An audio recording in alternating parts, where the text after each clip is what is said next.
te das cuenta que en lo más banal está la vida, ¿no? En un pomo de una puerta está la vida también, todo está vivo, y darte cuenta que hay gente que siente eso para mí es muy emocionante.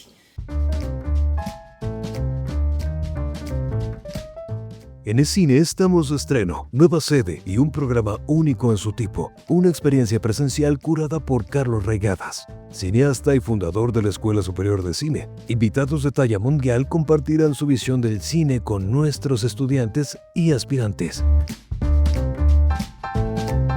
Nueva sede, nuevas experiencias, el mismo compromiso con el cine como forma de arte y pensamiento. Te esperamos. A servir.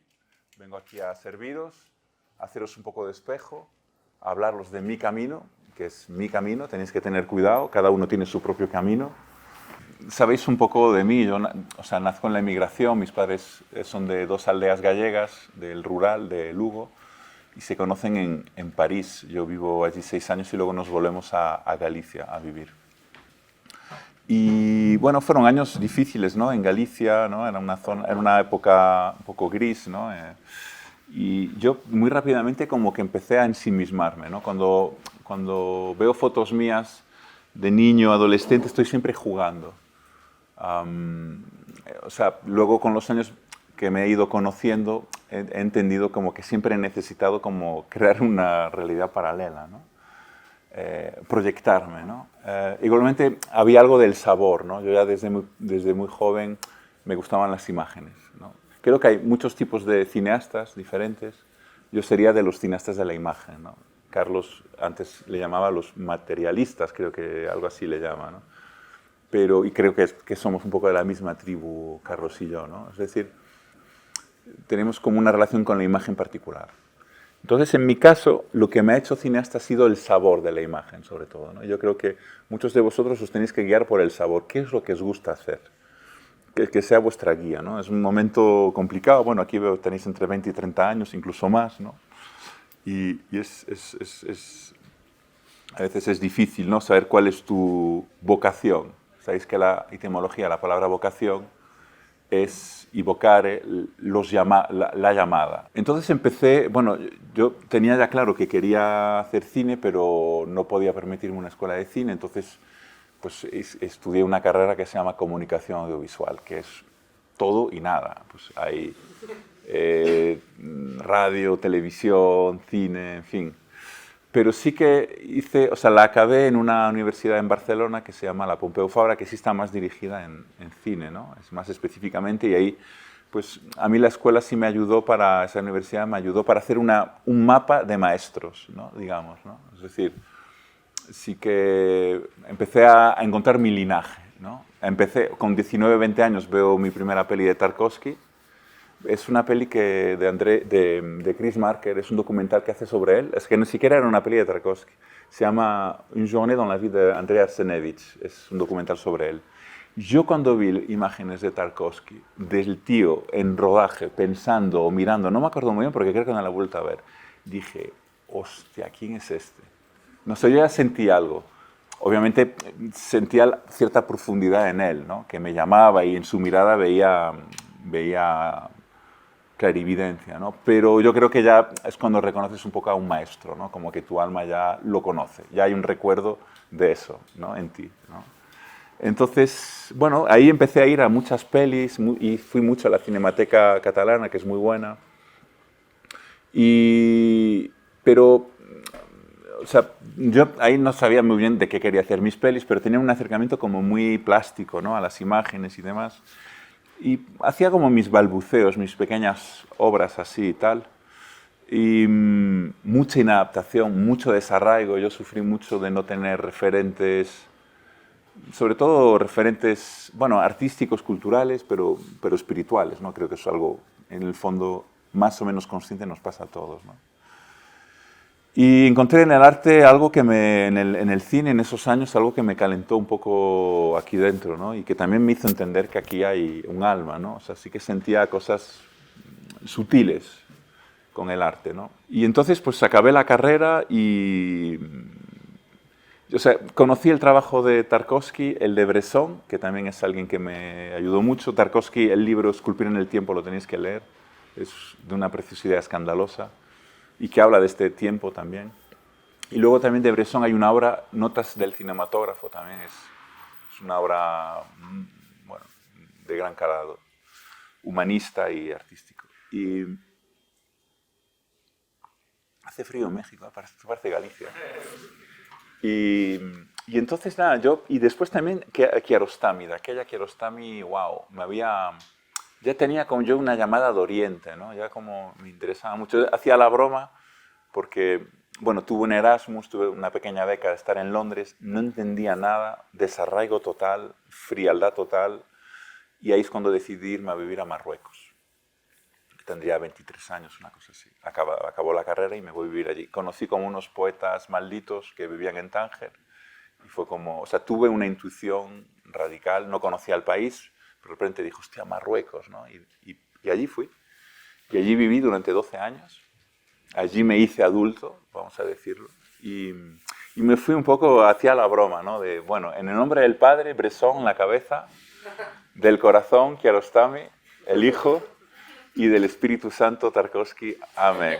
¿No? Era como que ya tengo como tengo como mis referentes, cada uno me sirve para... Y vamos a mirar adentro, ¿no? O sea, yo sabía que ahora el viaje era hacia adentro de mí, ¿no? O sea, obviamente hay que dialogar y hay que honrar a los maestros, hay que conocerlos, pero hacer cine, insisto, es mi camino. O sea, pero creo que es una mirada hacia adentro, ¿no? Y como que de manera muy natural uno ya encuentra su imaginario o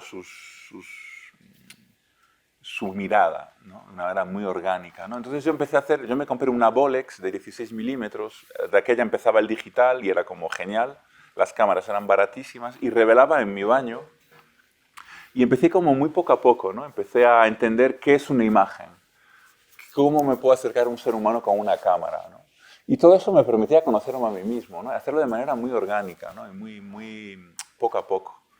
Y allí empecé a trabajar con una asociación, bueno, había unos niños que se llaman Harrak en Darija, en marroquí, que es los quemados, ¿no? Que son como los que emigran, los niños que emigraban a Europa, ¿no? Y empecé a ir a esta asociación, a este refugio, empecé como a compartir pelis con ellos y al final acabamos haciendo como un taller, ¿no? Empezamos a filmar y de ahí sale mi primer largo que se llama Todos vos sois capitans, todos vosotros sois capitans. Y esa peli la hacemos entre 5 personas con 20.000 euros que tenía de una beca y da la casualidad que es una peli que va a la quincena de realizadores en Cannes. Yo de aquella ya conocía el cine de Carlos y bueno, ganamos además el premio Fipresci. Yo cuando me fui a vivir a Marruecos ya tenía asumido que iba a ser un francotirador. Bueno, o sea, yo no tengo espacio en la industria del cine español, ni me interesa. Hay una tradición de cineastas francotiradores que están en los márgenes, pues Chris Marker. No es que me identifique con ellos, no son mi linaje, pero bueno, cineastas cámara que hacen pequeñas películas frágiles, para bien, y que están ahí, pues el Van der Keuken, bueno, no sé qué más decir, ¿no? Ahora mismo, ¿no? O de aquella también me gustaban algunos americanos, como Water Baby Movie, no sé, ¿perdón? Brackets y tal, aunque bueno, me parecían como un poco fetichistas todos estos, ¿no? O sea, en fin. Y me parecía que ya en los 2000 la vida ya nos pedía otro tipo de cine. Yo siempre he tenido como ganas de compartir, ¿no? Y de no ensimismarme, ¿no? He querido salir de esas fotos en las que yo salía jugando en mi mundo, ¿no? Sino ser, en fin. Y entonces, pues la vida de repente, pam, me pone en Cannes. Obviamente soy una persona con ambición, pero que tampoco era tan esperado eso, ¿no? Y ahí sentí que yo tenía que seguir en Marruecos, ya llevaba 5 años. Ha sido un viaje preciosísimo, es un país increíble. Me ha hecho conocerme mejor y me ha dado mucho equilibrio, ¿no? Hay una serie de valores. Bueno, yo creo que una persona occidental, de un país occidental, España no es de lo peor de Europa, pero ya le llega.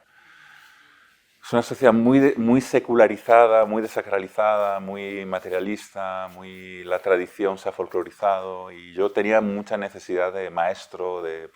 Mi acercamiento al cine tiene algo de neurótico, ¿no? Hay algo de buscar amor, ¿no? Bendigar amor. Mirad lo que hago, queredme. Hay muchos tipos psicológicos y los cineastas atienden a muchos diferentes, ¿no? En mi caso, digamos que lo podríamos resumir en eso, ¿no? Y, o sea, hay como la necesidad de sentirme especial y de que me crean y que me sientan especial. Yo le llamo especialito. Y entonces, bueno, o sea, como que mi práctica artística siempre ha cogido mucho espacio, demasiado espacio, ¿no? Y lo he sufrido un poco, ¿no? Porque en el fondo tengo un anhelo de familia, tengo un anhelo de normalidad, ¿no? Luego, si queréis, os cuento un par de chistes al respecto, si os interesa y tal. Y, bueno, os lo cuento. Es Nasreddin, es tradición oral sufí, ¿no? Es un loco sabio que estaba caminando por unas aldeas en Anatolia y de repente en una de ellas había un tipo que decía que sabía caminar sobre el agua. Y toda la gente del pueblo le estaban diciendo al tío, bueno, estás chalao, ¿de qué vas? Esto de caminar en el agua, estás flipado.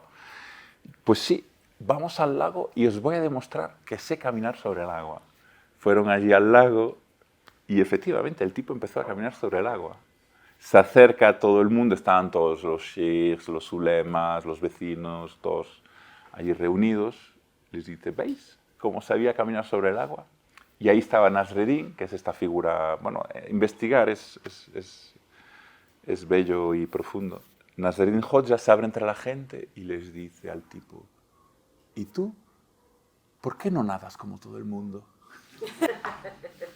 Me lo repito mucho, ¿no? Porque hay como a veces como la necesidad, ¿no?, neurótica de, ¿no?, cuando al final la madurez es la sencillez y es a veces, sí, tengo premios en Cannes y con todas las pelis he tenido un premio en Cannes, estoy ahora mismo, o sea, todos los agentes me corren detrás, puedo hacer la peli que quiera, tengo una libertad radical, la siguiente, tengo la varita mágica, puedo conseguir el presupuesto que quiera, si la quiero hacer más grande, más pequeña, más diestra, más siniestra, más lo que sea. Pero la vida tiene, afortunadamente, tiene su manera de humildarme, de recordarme que el éxito no solo es ganar premios en Cannes, ¿no? Y bueno, pues me tengo que aceptar, ¿no?, y asumir, aunque siempre, como os decía, hubo un poco esta fricción, ¿no? Y Sirat, de alguna manera, ahora me estoy saltando un par de pelis, pero a lo mejor no es necesario, porque también tengo ganas de escucharos. Sirat es una peli en la que, curiosamente, empiezan a converger un poco más. A ver, todo mi cine ha estado bañado de mi práctica espiritual, ¿no?, y de mi anhelo de trascendencia y de rezo y de armonía, ¿no?, y de disolución, ¿no?, en el todo, ¿no? Pero, y de mi anhelo de servicio también, o sea, hay ego, pero también hay esencia, también hay algo noble en mi manera de hacer cine y que se equilibra, ¿no?, con el lado más neurótico y más tóxico, vamos a decir, o más egótico, ¿no? O sea, y en Sirat sí que, como de alguna manera, estoy muy contento porque hasta donde yo sé, o sea, sí que es una peli que me está quitando mucho equilibrio porque estoy viajando muchísimo, tengo el ego ultra excitado, o sea, es como, y estoy hablando de mí todo el rato, yo, la peli, o sea, estoy como, o sea, no puedo más ya de mí, ¿no? Y luego tengo mis maneras un poco de encontrar el equilibrio, luego os contaré, pero hago Mimosas, mi segundo largometraje, me voy a vivir, yo siento que, o sea, claro, mi primera peli gana un premio en Cannes, o sea, como que la vida me está diciendo, ok, tu camino es ser cineasta. Yo no lo tenía del todo claro, pero era obvio que una peli tan chiquita, o sea, siempre me he sentido como un poco ayudado. Siempre he sentido que la vida me abría las puertas, ¿no? Como que tenía mi bendición un poco. Me lo he currado, he remado contra corriente, no hago el cine más convencional. Soy de un país donde no hay mucha tradición de cine. Siempre me han visto como un bicho raro en España, lo siguen haciendo ahora, este tío, de dónde sale, está en Marruecos, no sé qué, tal, su espiritualidad, no sé qué. O sea, siempre he oído un poco de sospechas y de proyección también hacia mí, ¿no? Pero bueno, al final me he hecho mi sitio. Me voy a vivir al sur, preparo allí Mimosas, fue un momento bastante duro porque, pese a tener el premio en Cannes, no lográbamos la financiación. Pero yo ahora con perspectiva veo que ha sido una bendición todas las dificultades que he tenido. O sea, me ha permitido practicar la aceptación, practicar la paciencia, practicar el ver, o sea, practicar la fe, que es que al final la fe es entender que lo que te da la vida, o sea, que la vida no te da lo que buscas, la vida te da lo que necesitas. Y de esto habla Sirat un poco. Y como al final todo ha sido perfecto, ¿no? O sea, como que era muy bueno que me costara, ¿no? Hago Mimosas, es una peli que va a la Semana de la Crítica, ganamos también el primer premio. Distribución en España, so-so, pero bien, pero o sea, es una peli que, no, o sea, que digamos que la industria no entendía y demás, ¿no? Todo bien, genial, ya tengo a Cannes que me legitima. Hago, obviamente, bueno, es una peli que da la vuelta al mundo como Capitans. Pero yo siempre he sentido como que de alguna manera tenía una aspiración de público, una vocación de público. Siempre he pensado en el público. Es una cuestión de servicio, obviamente sin mentirme a mí mismo. O sea, pienso en el público con el tipo de cine que yo creo que el público tiene la sensibilidad para ver. Y que es un tipo de cine que al mismo tiempo que a mí me permite, haciéndolo, me permite elevar mi conciencia o conocerme más, sé que lo puedo hacer con el espectador, ¿no?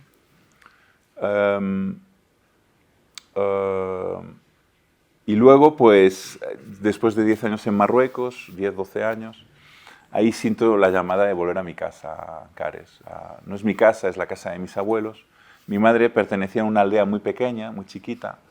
Íbamos ahí mucho los fines de semana, era un sitio que a mí me había dado mucho equilibrio, ¿no? La presencia de mis abuelos, mi abuelo sobre todo, ¿no? Fue una figura paterna fuerte que me ayudó mucho, ¿no? Y eso estaba en mi corazón, volver a ese sitio, vivir allí, enraizarme allí, ¿no? Y desde siempre, desde pequeño, ¿no? Y bueno, pues es eso, ¿no? La vida te pregunta quién eres, te pregunta siempre, ¿eres capaz de dar los pasos, de hacer los sacrificios para cumplir tus sueños, ¿no?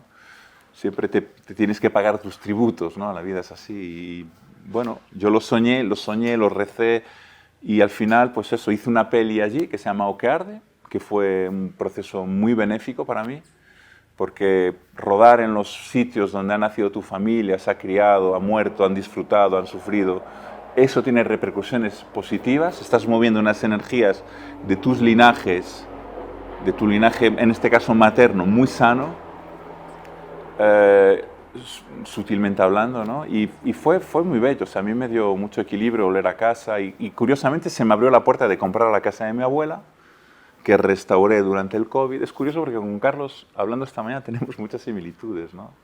Hay cosas muy paralelas. Y pues desde la pandemia vivo allí. Es una zona que tiene 4 personas por kilómetro cuadrado de media, muy aislada, hay osos, hay lobos, es un sitio increíble. Y soy muy feliz, la verdad, es como mi sitio de poder, es un sitio que me da mucho equilibrio. Yo ahora mismo tengo unas ganas atroces de ir allí, ¿no? O sea, estoy muy feliz de lo que está pasando con Sirat y encantado de compartirla y lo estoy disfrutando, ¿no? Además de que no tengo ningún otro proyecto ahora mismo, ¿no? Quiero ahora un poco descansar y tal, ¿no? Y hago que arde y esta peli pues va a un certain regard, que ya es la primera vez que voy a oficial en Cannes, ¿no? Y allí ganamos el premio del jurado. Insisto que lo de los premios es relativo, pero en mi caso a mí sí me legitimó. Sí, en mi caso fue importante porque, bueno, hizo que en casa, en España, se me creyera un poco más, ¿no? Y ahí por fin sí que es una peli, claro, es la primera peli que hago en Galicia, en galego, es una peli muy frágil también, como habréis visto muchos, y bueno, pues funciona en salas. Hacemos unos 110.000 entradas, que es muy bien para una peli con 50 copias en versión original, o sea, en galego, no estaba traducida ni...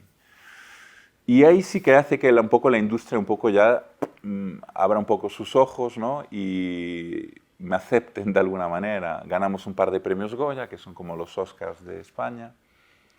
Y yo creo que, claro, una tercera peli, ahí ya el autor tiene que mostrar el colmillo afilado, ¿no? O sea, la primera peli, yo lo que os recomiendo es que os equivoquéis, que os perdáis, que seguro que aquí estáis generando familias ya de cine, ¿no?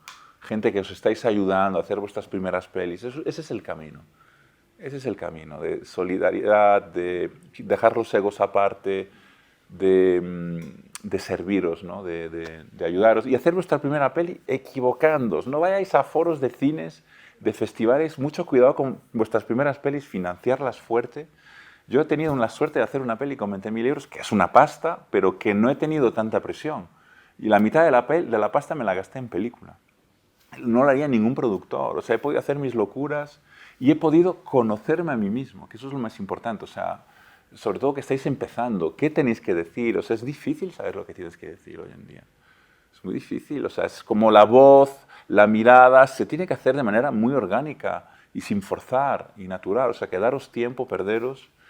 Y si podéis hacer vuestras primeras pelis que salga, o sea, que salga verdaderamente de los modos de producción convencional, que van a hacer, lo único que van a hacer es que vuestra peli se parezca a cualquier otra, ¿no? ¿Y por qué he ido acá? He ido acá porque es una peli que es una marcianada, todos los seres capitans, que es súper irregular, pero que precisamente en sus irregularidades es donde la peli vibra, y donde la peli late, y donde hay algo vivo, y hay algo... O sea, yo tenía necesidad de hacer esta peli, y se nota en cada centímetro de la peli. Yo la sufrí, la hice, actúo en la peli, o sea, hay algo visceral que al final destaca, ¿no? Me invitan mucho a foros, ¿no? De estos de hay un one-to-one, y entonces los cineastas ven a productores, cineastas, distribuidores, Pero a ver, pero tu peli, ¿de qué va tu peli? ¿Qué quieres contar? ¿Qué quieres contar? La historia es como... Sí, ¿no? Y hay cineastas que sí que quieren contar cosas y lo tienen claro y muy bien, pero me parece que es peligroso. Que es peligroso y que el único consejo que se le puede dar a un joven cineasta es piérdete lo más que puedas, viaja lo más que puedas. La segunda peli es difícil, sobre todo si he tenido éxito la primera. Ahí hay que empatar a ceros. La tercera, como os digo, ya es como ya se tiene que ver ya o sea, ya es como yo creo, ¿no? El colmillo afilado, ¿no? Como os decía, bueno, a lo mejor estoy siendo un poco ambicioso diciendo esto, ¿no? Pero, porque, jolín, yo tengo 43 años y, o sea, Pasolini empezó a hacer cine con 40 años, yo creo. Sí, su primera peli tiene 39 años, o sea, es relativo, o sea. Y también cuando se habla del público, es relativo también, o sea, hay películas, o sea, ahora, Asirat, o sea, siempre he tenido ganas de, o sea, creo que había una manera de llegar al público, ¿no? O sea, yo creo que nuestro cine es como una medicina, ¿no? Que es amargo el sabor, ¿no? Pero a veces es bueno ponerle miel al borde del vaso, ¿no? En este caso, el género me está ayudando un poco a que la gente se beba bien la medicina. Luego, si queréis, hablamos de eso. Acabo hasta llegar a Sirat y luego os paso la palabra. Bueno, compro la casa de mis abuelos, vivo allí y durante este tiempo pues empiezo a producir Sirat, que es una película que yo venía escribiendo desde 2011. O sea, desde que acabo Todos los Capitans ya tenía imágenes del desierto, de camiones atravesando el desierto, empiezo a ir a raves y empiezo a desarrollar un proyecto que era muy complejo. Leía mucho a Philip K. Dick de aquella. Era como muy lisérgico, muy psicodélico el proyecto. Ha ido bajando a la realidad y nada, me casé, me divorcié y hice Sirat y ahora estoy aquí en México con ustedes. Ha sido bonito en Cannes porque todo el mundo hablaba de la peli, fue potente la energía y tal, y sobre todo, bueno, lo hablaremos ahora si queréis, pero yo creo que lo que se ha premiado con Sirat es la valentía. Decía precisamente Pasolini que secretamente el espectador lo que disfrutaba de una obra de arte es la libertad del autor. Secretamente, ¿no? Es como si en estos tiempos de tanto miedo, de tanto cálculo, ¿no? Estamos de acuerdo, ¿no? Hay mucha angustia, hay como un miedo generalizado, ¿no? Pues el espectador lo que necesita es libertad, es verdaderamente sentir una energía que podríamos, bueno, no sé cómo definirla, ¿no? Y Sirat tiene algo de eso, o sea, Sirat se nota que la gente que la hizo se ha tirado al abismo. O sea, se nota que la gente que la ha hecho, o sea, si conoces un poco la industria, o sea, si sabes cómo se financian las pelis, o sea, se da cuenta la gente de que la gente que la hizo como si fuera la última película, ¿no? Que le han dado todo, ¿no? Independientemente de que te guste más o menos, ¿no?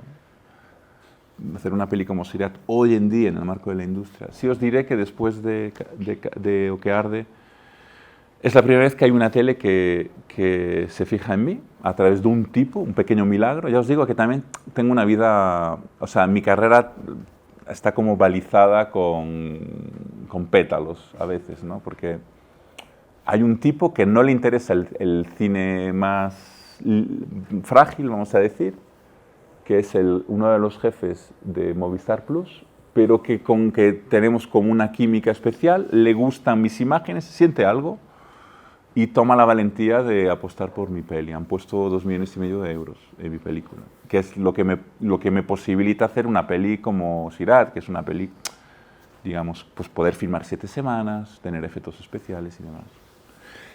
Simplemente os diré que, claro, insisto que este es mi camino. O sea, yo soy un cineasta de la imagen y yo siempre he sentido que tener más presupuesto haría que mi cine fuese mejor. En mi caso. Hay otros caminos en donde que haya más presupuesto no tiene por qué ser algo positivo, sino negativo, ¿no? Como una cárcel. En mi caso también yo tengo la fuerza soy coproductor en mis pelis y soy muy tozudo y protejo bien mis pelis también. Eso es importante deciros. Os paso la palabra si queréis y vamos hablando de lo que queráis. Gracias, soy Fernando, de Nuevo Ingresos. Hola, Fernando. Hola, mi pregunta es entonces, ¿cómo haces para dirigir en ese sentido, si lo tienes en mente siquiera, si surge ese interrogante de crear y no de imitar? Y la segunda es con respecto de Sirat, que la pude ver 2 veces, la disfruté mucho, y me dio la impresión, tal vez esto es una confesión de mí, que hay cierto sentido de satisfacción al poner a los personajes a través de circunstancias de sufrimiento por su apatía política, el no saber que se están acercando a un campo minado frente a la historia que existe entre Marruecos y Sahara Occidental, y al ser occidentales ellos mismos, parece que estaban acercándose a ese punto sin entender a qué iban. Y me causa intriga si esta interpretación mía es mía o si está ahí intencionalmente. Es muy delicado cuando se le pregunta a un cineasta por las interpretaciones, porque primero, o sea, obviamente que interpretamos y obviamente que este nivel de percepción está cuando vemos pelis, ¿no? Simplemente que hay que equilibrarlo con otros, pero es normal, somos cartesianos, en fin, nos hacemos preguntas y demás. Sobre todo, o sea, principalmente por eso, porque es un peligro, porque parece que hay como que entenderlo. Y segundo, porque a lo mejor la gente se frustra también. Ah, no lo entendí, ¿no? Además ya se dice, no lo entendí, ¿no? Cuando en el fondo, o sea, a mí me parece que Sirat, si acoge esto que tú has sentido, es que está en la peli.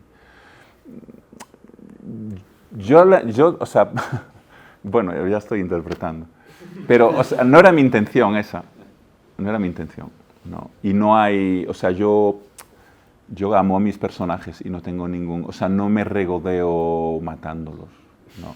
O sea, no soy un sádico, ni me divierte banalizar la violencia. Creo que no se banaliza la violencia, creo que está filmada con mucho pudor, de manera muy realista, y creo que los recursos estilísticos empleados a la hora de filmar Sirat hacen sentir al espectador amor por los personajes. O sea, se nota que hay una admiración y hay un... El problema es, precisamente, volvemos a lo de antes, ¿no? De que, claro, desde una perspectiva moderna, vamos a decir, Oriente, Occidente, Sur, Norte, son categorías campo, son categorías que ya han explotado, no existen, ¿no? Vamos a hablar de o sea, todo es modernidad, desgraciadamente, ¿no? Con algunas pequeñas islas, en fin. Claro, desde Occidente nos hacemos la pregunta de por qué muere la gente, por qué morimos. Es una chorrada de pregunta. O sea, si tú le preguntas a alguien de la tradición por qué muere, por qué ha morido fulanito, obviamente que le ha pesado, pero te dirá, murió porque tenía que morir ese día. No es una pregunta, o sea, no te lo planteo, o sea, es como, y está perfecto, y tenía que ser así. Hay una suerte de aceptación y desapego que va intrínseca a la muerte, ¿no? Hay una frase muy importante en en Islam, que es Inna lillahi wa inna ilaihi raji'un, que es de Dios venimos y a Dios volvemos. Y es lo que te dice todo el mundo cuando cuando se inunda su campo de tomates, o cuando se cae una casa, o cuando se muere su hijo. De Dios venimos y a Dios volvemos, ¿no? Y la pregunta es, ¿cómo morimos? Esa es la pregunta, desde el punto de vista de la tradición. Yo entiendo a la hora de hacer Sirat, que obviamente es una pregunta que no se va a hacer ningún espectador, pero hablo de la muerte grandiosa, los personajes hablan de lo último que han hecho, y si lo analizas un poco, mueren dignamente. Incluso en la cultura rave, que de alguna manera es un recuerdo de la tradición, en la cultura rave se considera que morir en un dance floor es como morir en combate, es una muerte mitológica. Si tú mueres en el dance floor, tu alma ravera se trasciende. Esto es una interpretación mía, pero se habla de eso, ¿no? Entonces, sí, he querido hacer una peli sobre la muerte. Quería que la gente... A mí me interesa mucho en el Islam que la gente lleva un turbante en la cabeza, que es la mortaja con la que van a ser enterrados. O sea, mi maestro lleva su muerte en la cabeza, todo el día. Se dice practicar ser un cero. Esa es la práctica, ser un cero, ¿no? O sea, y hay que meditar la muerte todos los días. Hay una serie de rezos, hay una serie de plegarias, hay una serie de cuestiones. Yo cuando he llegado a Marruecos me he sentido que era un niño. Era un niño de 24 años, con miedo a todo, tetanizado, con un ego hasta aquí. Y cuando he visto a gente en la más infinita pobreza y en el servicio absoluto, y en la sonrisa, y en una graduación espiritual aquí, infinita, o sea, gente, vamos, que andaba sobre el agua, he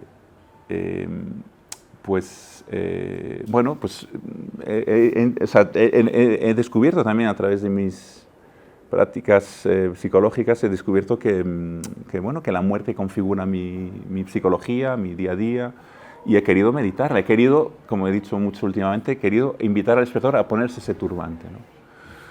Pero bueno, entiendo y acojo esa interpretación. No es la que más me gusta, pero está ahí, y no está mal también. O sea, hay algo de... O sea, me gusta también porque también... O sea, el dolor del mundo es tan fuerte hoy en día que la gente se distrae. O sea, es tal la secularización del mundo que la gente, o sea, y lo sabéis, o sea, si tú pones en una máquina toda la producción audiovisual del mundo, el 98% o es destrucción o distracción. Todo es distracción, todo. Distraernos, nunca mirar adentro.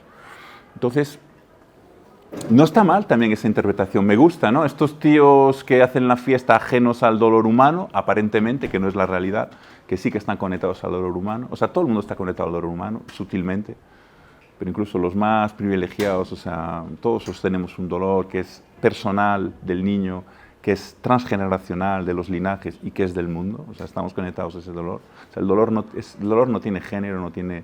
O sea, y por eso está el mundo como está, porque hay mucho peso de dolor. No tiene raza, no tiene bandera, no tiene... está ahí, ¿no? O sea, no hay dolores de primera y segunda división, ¿no? O sea, ¿y qué te quería decir con esto? Que...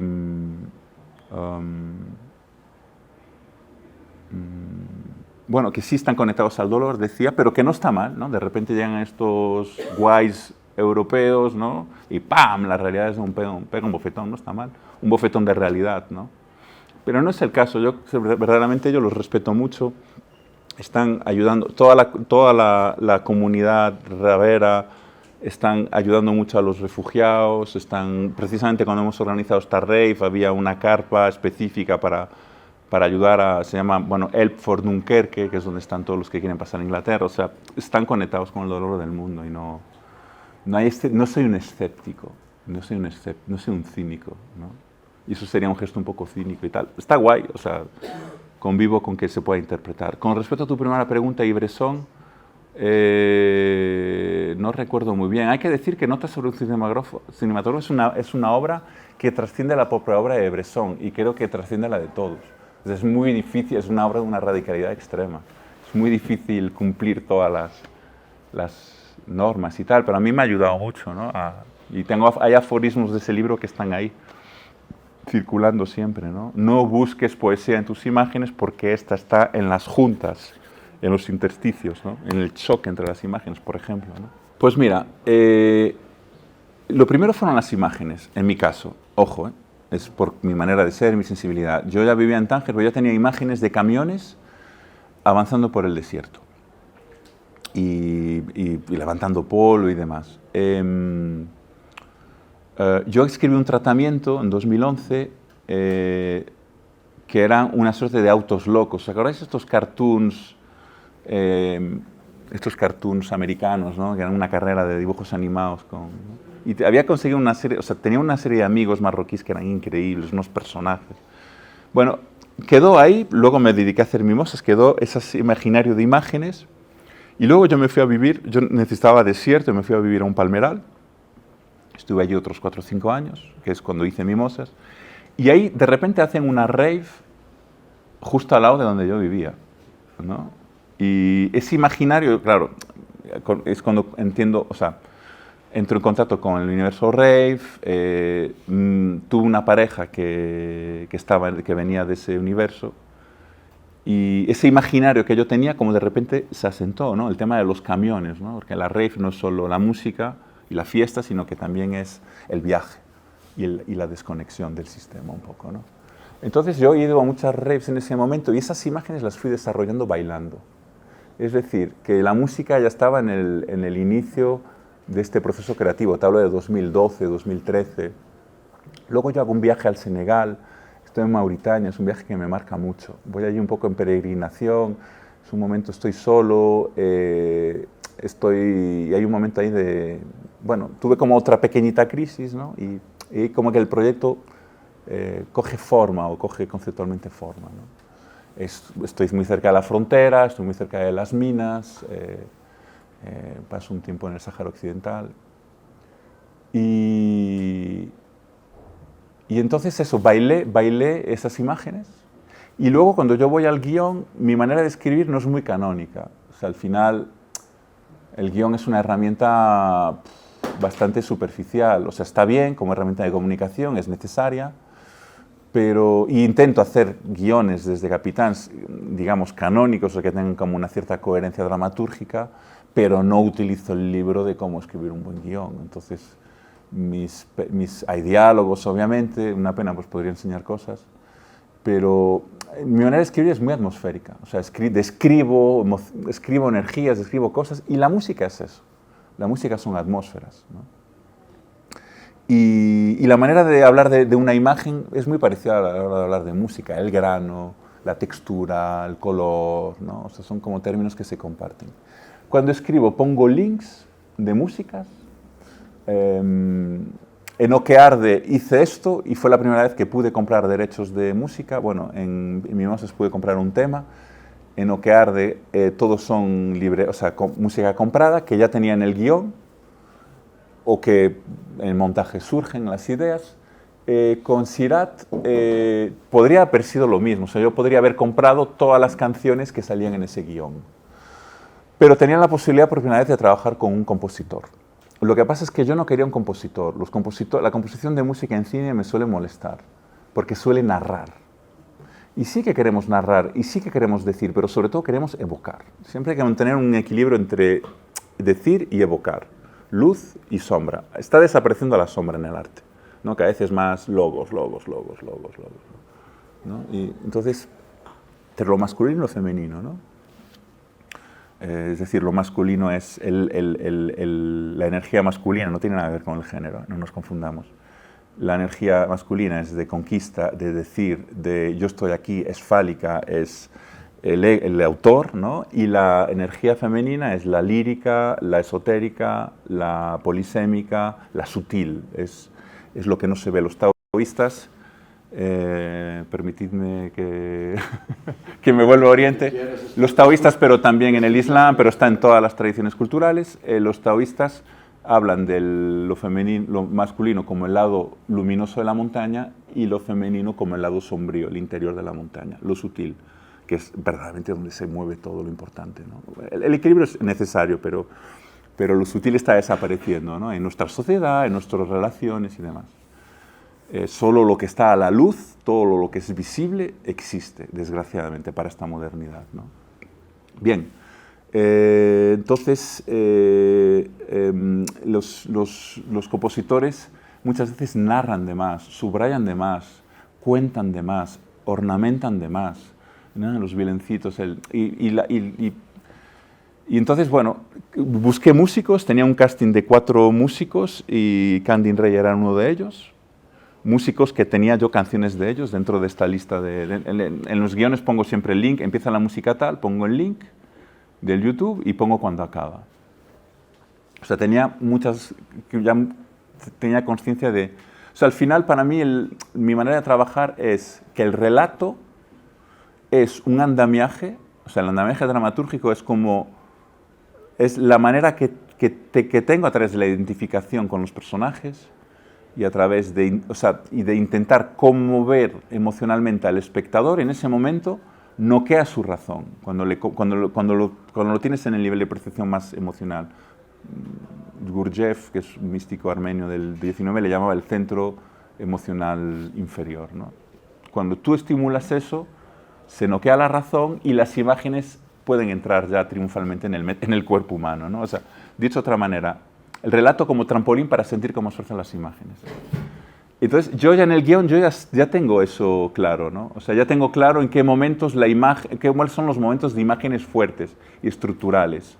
2, 3 momentos en cada peli, ¿no? Entonces, y algunos tienen música y algunos otros no tienen música. Hay un momento en el que aparecen estas imágenes de la Meca, ¿no? Y ya más o menos ya tenía algunas opciones de música, sabía que iba a ir por las líneas, o sea, sabía que era una de las ideas estructurales de la peli. Pasar del Corán, que lo recita un amigo mío que es de mi cofradía sufí, que vive en Granada, que es un escocés, que es un escocés convertido al Islam, que es que recita el Corán, que es, pero, o sea, increíble. Y yo ya sabía que quería pasar, o sea, acaba el Corán, líneas blancas, silencio y entra el tecno, ¿no? Que al final es lo que a mí me define. O sea, a mí me gusta el Corán y me gusta el tecno. Y ya está. Y al final, como os decía, hacer cine es mirarse adentro y asumirse, con todas las consecuencias, obviamente, ¿no? O sea, no es fácil hacer hoy en día una película con aroma de Islam, o sea, con toda la visión mediatizada que hay de esa tradición, ¿no? Bien, entonces hago mi casting de músicos y con David es con quien mejor me entiendo. Y con él pues tuvimos la suerte de que se aplazó mi rodaje un año y tuvimos mucho tiempo para trabajar antes, ¿no? Yo le pasé, para elegirlo primero le dije, hazme una lista de canciones por escena, ¿no? Y vimos mucha conexión, ¿no? Teníamos como los mismos autores, eso nos dio tranquilidad. Fui a Berlín, él es francés, pero vive en Berlín, intercambiamos mucha música, nos fuimos conociendo, y luego ya me hizo una primera remesa que era demasiada composición. También él se quiso adaptar al cine y le dije, no, yo quiero que hagas música, no composición de cine. Y bien, y ya fuimos a rodar con el 60% de la música o sea, yo ya sabía lo que podíamos conseguir con la imagen, entonces eso también me dio tranquilidad. Ya tener el mood sonoro fue bueno también para trabajar con los actores y tal. Y bueno, ha sido precioso, la verdad es que con Santiago Fillol, con quien escribo mi guión, es precioso, me permite ir súper lejos. Y si no fuera por, o sea, y de sostener el gesto, que es lo más difícil para un artista. Y con David fue igual, yo he llegado a mi cenit creativo con este músico. Y me he descubierto músico. De hecho, tengo derechos de un par de canciones o sea, como que él ha visto que soy como co-creador, ¿no? Independiente de los derechos, ¿no? Pero que me gustaría seguir por ahí, ¿no? Es peligrosa la música, puede ser un poco tramposo y tal. Al final yo me asumo, ¿no? Os he de decir que con el músico, o sea, no creo que sea tramposo en Sirat, digo que puede ser tramposo. Con el músico fue importante, y esto creo que es interesante que os lo comente, el músico, cuando yo le envío el guión, la contestación del guión es como, soy padre de un hijo, y de alguna manera me dijo, te vas a romper la cara con este proyecto. Es como, o sea, tuve tantos feedbacks que me decían, O sea, cuando yo en el fondo, os lo juro, o sea, creedme, yo lo que quiero es servir al espectador y cuidar al espectador. Y esa es la mejor manera que he encontrado de cuidar al espectador, es que el espectador experimente su muerte. Y la solución que hemos encontrado, que es una idea de Santiago que me costaba mucho sostener, pero que era como, vamos a matar a un niño en mitad de la peli, y recibir tantos feedbacks de negativos, de no queremos que el espectador sufra y tal. Imaginaros, o sea, nosotros artistas estamos siempre proyectando en el exterior la culpa de todo. No tenemos el presupuesto ideal, no tenemos al autor que queremos, el gobierno de México no me quiere y no sé qué. O sea, estamos siempre proyectando hacia afuera, cuando en el fondo la dificultad es interior, siempre.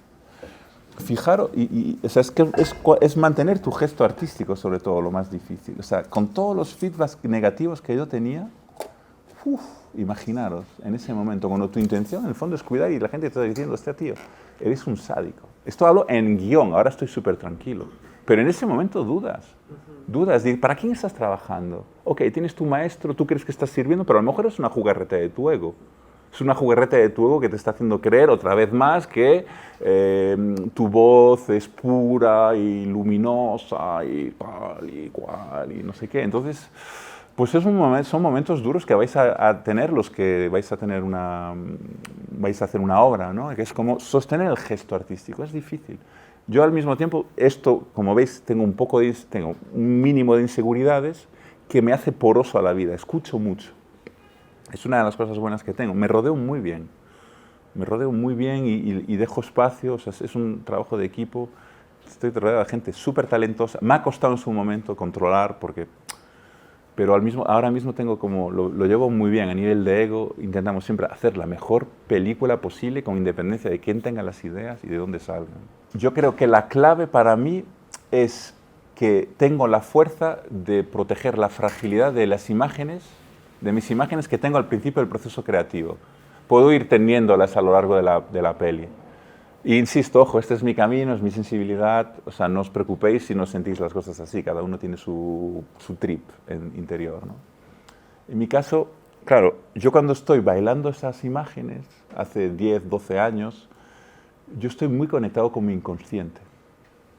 Y todas esas imágenes están además conectadas con el inconsciente colectivo. Yo estoy danzando en un dance floor donde estamos todos poniendo nuestra fragilidad y nuestra herida ahí en el dance floor, ¿no? Y nuestra fortaleza también. O sea, al final no somos ni ultrasensibles ni unos genios, simplemente que hay veces como que nos conectamos a cierto canal y aparecen imágenes, ¿no? Entonces, en mi caso, la clave es que estas imágenes que son puras y fuertes al principio y que tampoco entiendo del todo, soy capaz de protegerlas a lo largo de todo el proceso de escritura y de todo el proceso de preproducción y de rodaje para que lleguen vivas al montaje. Esa es la libertad. La libertad es de poner al autor en una cárcel. Es decir, es que el autor es el peor enemigo de sus imágenes. Porque al final, en ese proceso de escritura, y porque el arte cinematográfico es un arte caro, y que lleva mucho tiempo, le ponemos mucha retórica y mucho peso a las imágenes. Las matamos, las instrumentalizamos. Son imágenes que sirven para decir cosas, para narrar cosas. Y te hablo de la libertad de la imagen desde alguien que verdaderamente, o sea, te hablo de la organicidad de la imagen cuando tiene todas las capas de simbolismo, de arquetipo universal, en fin, cuando es una imagen que es imposible de entender, pero que comunica a tantos niveles sutiles. Entonces, la libertad de la imagen es saber parar a tiempo, como guionistas, como directores, y confiar en las imágenes, confiar en lo que tienes. David Lynch era un experto en eso. O sea, el cine de David Lynch es un cine que está conectado al inconsciente colectivo permanentemente y por eso tú cuando lo sientes no entiendes nada, o sea, cuando tú lo ves no entiendes nada, pero sientes cosas, te toca, te interpela verdaderamente contigo, porque está conectado a ti profundamente y sutilmente, ¿no? A tus miedos, a tus deseos, a tus pasiones, en fin. Entonces, no sé si te contesto, pero sería un poco eso, sería confiar en las imágenes, ¿no? Confiar en el poder de transformación de la imagen. O sea, lo que pasa en una sala de cine entre una imagen y un espectador es un puto misterio. A veces es una cosa, o sea, y todas las artes es una cuestión de proporciones y de geometrías. O sea, ciertas geometrías de imágenes, ¡pam!, de repente, hostia, ¿no? Conectan o tocan. Había una cuarta pregunta por el centro, pero no me acuerdo quién había levantado la mano. Yo por allá se respondo. Bueno, ¿quién tiene otra pregunta? René. Yo quería preguntar sobre la producción de la película como a un nivel muy como de día a día y de logística y como como en el sentido de que son exteriores, el sol, están como en medio de la nada, un poco sobre eso, cómo fue. Bueno, claro, yo desde que he empezado un poco mi práctica tengo muy claro que la vida, o sea, me somete. O sea, yo el concepto de libertad es un concepto que tengo dudas sobre él. Decía mi maestro antes de morir, decía, el ser humano es como un tren que va por unos raíles que no puede decidir si quiere ir a izquierda o derecha, es decir, no es libre. Lo único que puede decidir es si va en primera, en segunda o en tercera clase, dependiendo de su capacidad de aceptación. Entonces, rodar es... O sea, no somos libres en realidad, o sea, desde la vida tradicional, o sea, aquí vuestros ancestros os dirían, ¿qué es esto de la libertad?, ¿no? O sea, estamos sometidos a energías que nos trascienden y la persona libre es la que asume que no es libre. Decía Gurdjieff, os he hablado antes de él, decía, la capacidad de voluntad de toma de decisiones del ser humano es grande como el espacio que hay entre el violín y su estuche. Sobre todo cuando eres un santo, tienes un dominio de tus pasiones y de tu ego, cuando tienes un control verdaderamente de tu ego es cuando verdaderamente puedes salirte de eso, ¿no? Pero los mundanos no. Entonces, dicho eso, yo ruedo en la naturaleza, no ruedo en la naturaleza porque la naturaleza sea bonita, y ¡oh, qué bonito! Y, obviamente a mí me gusta la belleza, me gusta componer, pero sobre todo yo vivo en la naturaleza, y vivo en la naturaleza porque la naturaleza manifiesta, porque la naturaleza habla, la naturaleza te cuida, o sea, naturaleza, universo, Dios, como estéis más cómodos. Y es que precisamente, o sea, es la manera que tengo de que la peli se haga a sí misma, sobre todo. Hay una obra que yo os recomiendo que se llama Zen en el arte del tiro con arco, que es alguien que aprende la técnica a tirar al arco, está con un sensei japonés y entiende que, os lo resumo mucho, que tirar con el arco para dar en la diana es la motivación de tirar con el arco, pero hay un momento en el que es el arco el que tira. Es como muy, o sea, leerlo porque no se puede describir. Y el arte es un poco eso, ¿no? Es como tienes la motivación de hacer la peli, pero hay un momento donde te tienes un poco que abandonar y aceptar lo que la vida te está dando. Y es muy frustrante porque es muy pretencioso ser cineasta. Recreamos una realidad, es trabajar a ser Dios. Revestimos, la vestimos, la maquillamos, la reconstruimos. A veces, o sea, a mí me gustan mucho las texturas de lo real y me adapto mucho también a lo que hay, ¿no? Y claro, pero la vida nos pone en nuestro sitio. Y hacer cine es gestionar tu frustración. De que lo que tú tenías en tu cabeza nunca lo vas a poder plasmar. Ni aunque te llames George Lucas. Es que la realidad siempre se va a imponer. Afortunadamente. Lo sufrimos porque somos humanos, pero hay que someterse. Hay que someterse. O sea, fijaros. Rodamos películas que financiamos a lo largo de muchos años. Luego te contesto. Y lo tenemos que rodar a lo largo de cinco semanas, 4 semanas, 5, 7, 8 semanas. O sea, es tan caro el arte cinematográfico que se comprime mucho los tiempos de rodaje y la presión que hay es extrema. Es decir, estamos haciendo arte desde nuestros egos, ¿no? Y estamos en rodaje y claro, no tenemos... Es muy bonito hablar de sumisión y de aceptación ahora, pero en rodaje te frustras. Entonces es gestionar la frustración que tiene que venir elevada con yo cada peli mía tengo más fe. Tengo más fe. ¿Qué es la fe? Es el entender, el sentir, perdón, que la vida te está dando lo que necesitas, no lo que buscas. Aunque se exprese a través del accidente. O sea, yo en la sala de montaje es donde más me he dado cuenta de las leyes de la vida, ¿no? Que estás en rodaje y dices, hostia, estás frustrado, sales y de repente ves las imágenes y dices, hostia, vaya regalo, tenía que ser así. O sea, ves las piruetas de la vida que tiene para darte algo, ¿no? Entonces, yo busco problemas en mis rodajes, que es la manera que tiene de la vida de limitar al autor. O sea, el arte tiene que trascender al autor. Tú simplemente te tiras a la corriente o tiras otras horas a la corriente y que la corriente lleve. Entonces, me gusta eso. Me frustra también porque es como me genera angustia, porque en el fondo tengo el arco en mi mano, pero es como un frágil equilibrio, ¿no? Es como bueno. Y me preguntabas por qué era filmar allí, y entonces, pues fíjate, se nos jodieron las ópticas con las tormentas de arena, por ejemplo, ¿no? Y es frustrante, ¿no? Y dices, hostia, qué putada venir aquí, joder, hubiera rodado, ¿no? O sea, pero al mismo tiempo, esa tormenta de arena estamos acabando de rodar y hay una tormenta de arena y es un regalo increíble. O sea, y era una secuencia de 4 planos en las que Sergi está al final del errante, está tumbado en el suelo y viene. Teníamos 4 planos y al final con esta tormenta un solo plano. Pedimos horas extras, es que no tuvimos ni que pedir la hora extra. Estaba toda la gente, todos los técnicos, estábamos todos muy cansados, pero todo el mundo entendió es el momento. Y estuvimos 2 horas de rodaje y nadie se quejó. ¿Sabes? Todos exhaustos de filmar a 45 grados durante todo el día, pero notas que la vida te da. Otro momento es cuando, precisamente, ¿no? Hay un momento que Sergi cruza y de repente llega un barrido de... ¿Os acordáis? Un barrido de viento y acaba el viento, así como 3 segundos y nos quedamos todos como, what the fuck, ¿sabes? Bueno, o sea, el desierto te da quitando, la vida te da quitando. Y ese es el misterio, y de esto un poco intenta evocar un poco esto Sirhat, ¿no? Entonces, yo no te puedo decir si mis películas son difíciles, porque han sido todas extremas. Yo, la anterior Lo que arde la filmo me formo para ser bombero con mi equipo. Filmamos en incendios de verdad, o sea, estamos un poco para allá, somos unos junkies de la imagen. O sea, yo tenía que quitar a mi tiro de foto de las llamas, de tío, que se te queman las botas. O sea, que me preguntáis, o sea, hemos rodado allí, pero hemos estado en hoteles, a veces hemos tenido 6 millones de euros para hacer mi peli. O sea, es que tiene que doler un poco. Es que si no, no hay, o sea, es que los mejores frutos nunca están a la altura de la mano en un árbol, ya se los han llevado todos.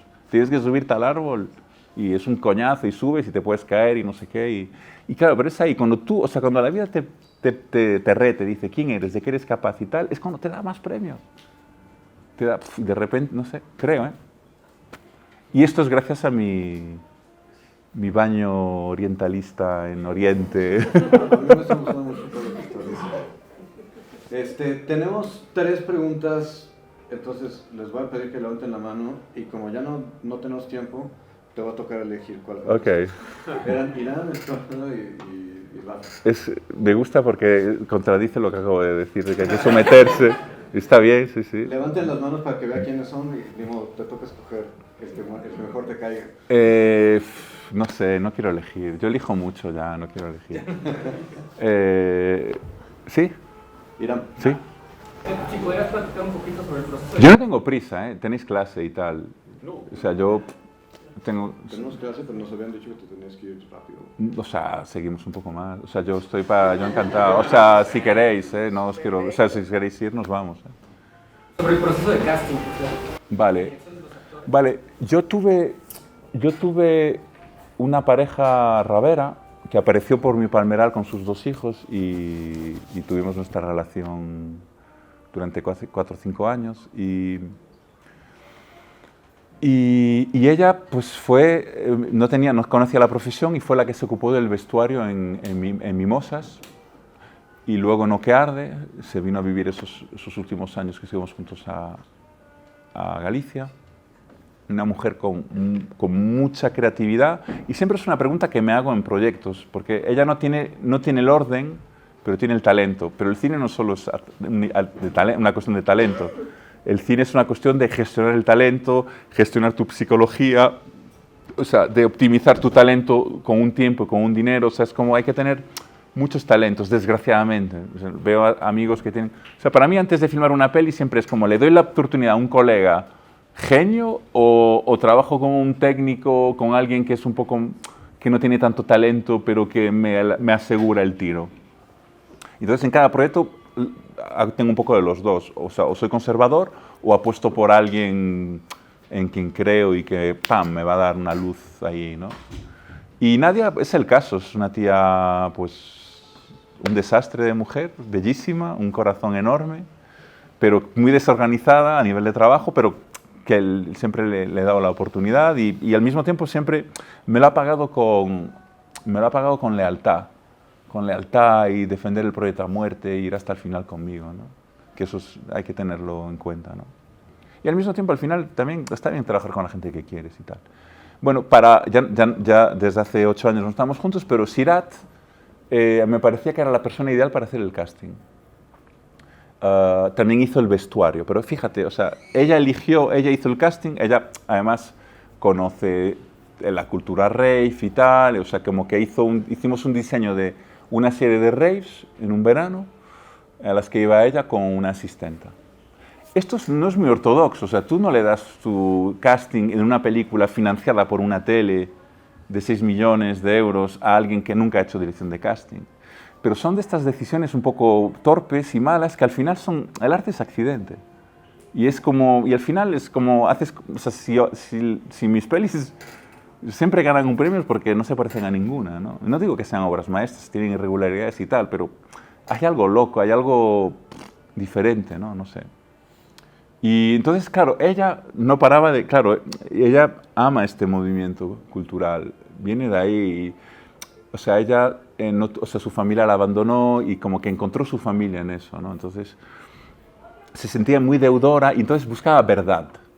Y yo le decía, no te olvides que tienen que ser actores. O sea, que tienen que, digo actores, es decir, de manera innata.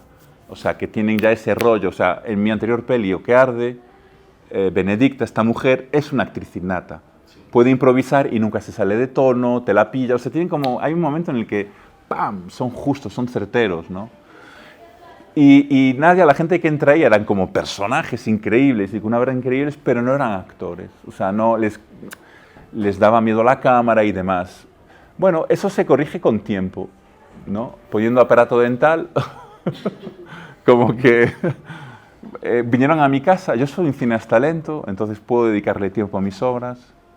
Trabajando con el deseo no lo entendían, precisamente, ¿no? Es como, hostia, el casting, ¿no? O sea, como suelen trabajar con una agencia que hace el casting, ¿no? Flipaban un poco, ¿no? Pero bueno, yo como soy coproductor, se hacen las cosas un poco a mi manera, ¿no? Siempre hay un choque cultural, pero me salgo con la mía, ¿no?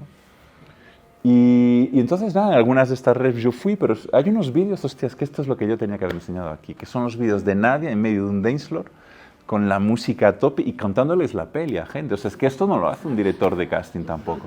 Contándoles la peli, hablándoles de mí y tal, y ves a la peña como, oye, pero ¿qué te has tomado, no? Como, ¿qué me estás hablando de una peli? Hay unos vídeos increíbles, hay que moverlos. Es que hay derechos de imagen, es gente que está drogada a veces, bueno, no sé. Hay que cuidar eso. Y entonces, nada, no buscas individualidad, sino que buscas una familia. Buscas que conecten y tal. Hicimos un primer encuentro en Toulouse con 15, fuimos reduciendo el tema. Yo tenía un casting de 5 raperos franceses increíbles, pero un momento que vi que la financiación... En Francia financiar la peli fue muy difícil, no se entendió. Arte no nos recibió, nos dijo, no queremos que el espectador sufra. O sea, es que ni nos recibió. Yo tenía ya 3 pelis con premio en Cannes. O sea, me tienes que escuchar, luego no entres en mi peli, pero recíbeme y escúchame. Nada. O sea, los fondos franceses no entendían la peli y tal. Estoy haciendo un pequeño paréntesis. En Cannes nos han venido todos, distribuidores, los de Wild Bunch, bueno, ahora se llaman Goodfellas, los de Le Pac, todos los que nos han dicho que no, nos han venido a decir... nos equivocamos. O sea, los de Arte están diciendo que tienen que cambiar su sistema de valoración de los proyectos. Hostia, ¿cómo se nos escapó esta peli que es un clásico ya? O sea, y te lo dicen gente que han distribuido a David Lynch en Francia, los de Le Pacte, ¿sabes? O sea, es como, hostia, esta es una peli generacional y nos ha pasado por delante, ¿no? Cierro paréntesis. Entonces, la peli, yo encontré la financiación en España porque en España no me leían el guión. En España ya estaba en una categoría de vamos a confiar en ti y a ver qué pasa, tomando riesgos, ¿no? Y entonces, sí ahí decidí, porque yo tenía presión, decidí poner a 2 que hablaran castellano. Fuimos a una comunidad que se llama Beneficio en Granada, que es una comunidad muy longeva, hippie, nudista, o sea, hay de todo, hay punky, hay una mezcla ahí.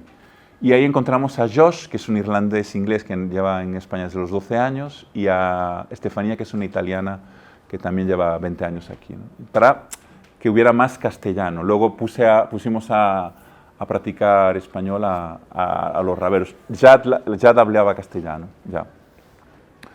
Entonces, un riesgo hacer un casting con no profesionales porque era una película muy técnica, con efectos especiales, y los de la tele en una reunión me dijeron, oye, ¿cómo vas a hacer para filmar? Porque era todo fondos verdes la secuencia de la caída del coche. ¿Sabéis? O sea, yo no podía... hay veces que yo pongo líneas rojas, pues hay que filmar en película, hay que filmar esto en Marruecos, pero hay puntos donde yo sí cedo. O sea, yo trabajo con productores, abro un nuevo paréntesis, perdonad, trabajo con productores que no me digan un no de primeras. O sea, que lo intenten. Y luego si la realidad nos dice que no, genial, ok. Pero siempre hay soluciones. Y a veces no las hay, pero es cuando digo, guay, este camino no. No podíamos rodar en la cumbre de la montaña que yo había localizado porque era efectivamente peligroso y mucho más caro. No pasa nada. Vamos a hacerlo con fondos verdes en España, más barato y tal. Pero claro, poner ahí actores no profesionales, y era un riesgo esta peli. Por eso yo, si bien he probado para El Padre actores no profesionales, yo hubo un momento en el que vi, primero, no encontré nada mágico que dijera, wow, lo tengo clarísimo, este es Luis. Pero también yo sentí que tener 7 actores y los 7 no profesionales era too much para mí. O sea, yo venía de trabajar con 3, en Okear eran 2 y demás, ¿no? Pero 7, uff, una peli donde... Entonces fue como, busca un actor que te ayude. O sea, siempre hago un poco este símil. Un actor no profesional es como un coche viejo que tienes que salir del coche para que arranque y empujarlo. Es difícil. Es precioso. O sea, un actor no profesional es precioso. O sea, la relación con él... O sea, yo siempre filmo gente que admiro, que me gusta, que quiero, sean actores o no actores, ¿no? Y poner una cámara delante de un actor no profesional es mágico. O sea, toda no me gusta mucho la palabra pureza, pero no sé, la fragilidad, la vulnerabilidad, la luz que desprenden, ¿no? Pero es duro trabajar con ellos. Han venido a mi casa, han estado un mes, hemos creado familiaridad. Y siempre, como el vínculo es tan fuerte, también tiran del carro. Con un actor profesional en mis primeras pelis, sentido, no me vi en seguridad. No me iban a respetar y podrían fragilizar mi proyecto. Por eso siempre he trabajado, eso lo dice, trabaja con los medios que tengas, ¿no? Pero sobre todo porque las pelis me pedían eso. La peli que hago en el valle de mi madre, no voy a trabajar con actores, voy a trabajar con gente local, con vecinos míos, con el acento, con los gestos de allí, ¿no?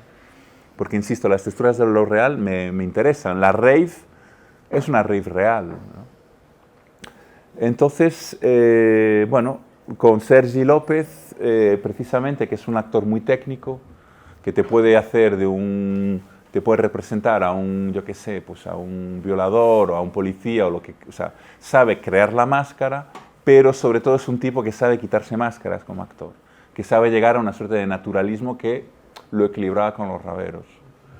Y ha sido bonito, ¿no? Y además pero que tiene el oficio, que es un tipo que puedes ir de copiloto y le dices, oye, vas a hacer esto, esto y esto, mientras tú duermes de copiloto. No sé, o sea, ha sido una experiencia, es mi primera vez que trabajo después de 15 años de carrera, que trabajo con un actor.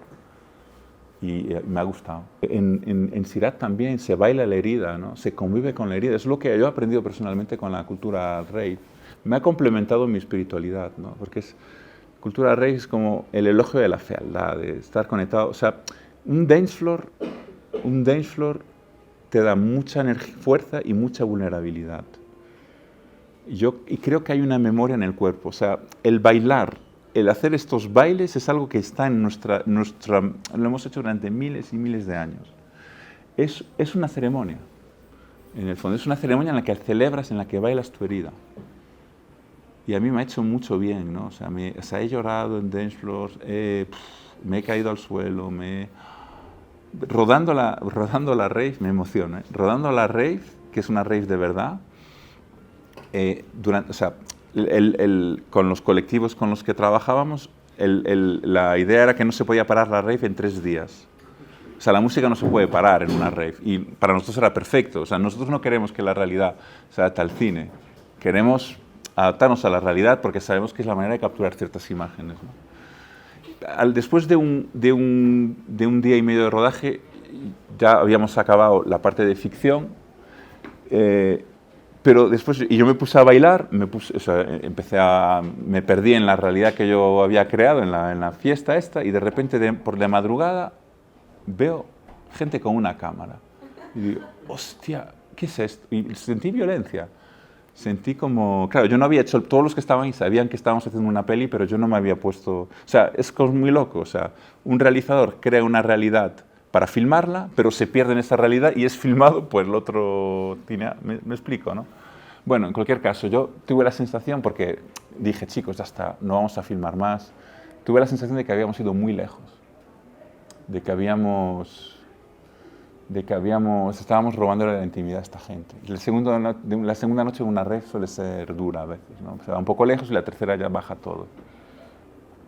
Y espero que vayáis más a la mezquita que a una rave, después de esta charla.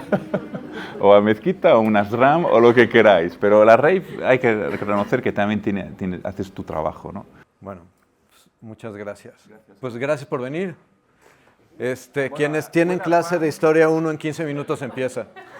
Todo lo mejor. Hay una panadería acá abajo. Sí, aquí va a salir buen pan en esta escuela de cine. Perderos, a lo mejor vuestro camino no es hacer cine. Yo a veces deseo que la vida me diga fracaso para coger otro camino, ¿no? Y que es súper legítimo, o sea, en fin, o sea, que os abandonéis un poquito. Gracias, de corazón. Gracias.